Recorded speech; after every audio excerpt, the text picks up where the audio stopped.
आज जेवायला साधंच बरं असं म्हटलं की आपल्याला किती आनंद होतो आणि तेवढा चान्सही मिळतो. तर चला तर इथे सगळ्यात आधी बाळाला मस्त होममेड सेरलॅक बनवून घेतलं होतं. तर त्याच्यामध्ये मी काजू, बदाम, ओट्स, मखाना असं सगळं मी भाजून मिक्सरला बारीक करून घेतलं होतं. त्याच्यानंतर ते मी एअरटाईट कंटेनरमध्ये भरून ठेवलं की ते मला 8 दिवस आरामात जातं.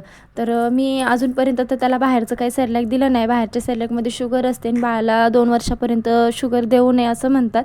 तर अशा प्रकारे मी घरीच बनवते. तर चला तर त्यानंतर मी घरातली कामेही आवरून घेतली. तर मी मागील व्हिडिओमध्ये म्हटलं होतं मी या टेबलावरचा कितीही पसारा आवरला तर तो आहे तसाच होतो. तर तेही आवरलं. तर त्याच्यानंतर मला आज जेवणात बनवायचा होता फक्त वरण-भात. तर चला तर अगदी साध्या पद्धतीने बनवला होता. जिरे, मोहरी, लसणाची फोडणी दिली होती. तुरीची डाळ त्यात शिजवलेली टाकली. तर झालं असं वरण तयार. तर त्याच्यानंतर भाजीपालाही आणला होता. तो वेगळा करून ठेवायचा होता आणि धुवूनही ठेवायचा होता. तर अशा प्रकारे मी स्वच्छ धुवून ठेवला. तर चला मग भेटूया पुढच्या व्हिडिओमध्ये. तोपर्यंत बाय.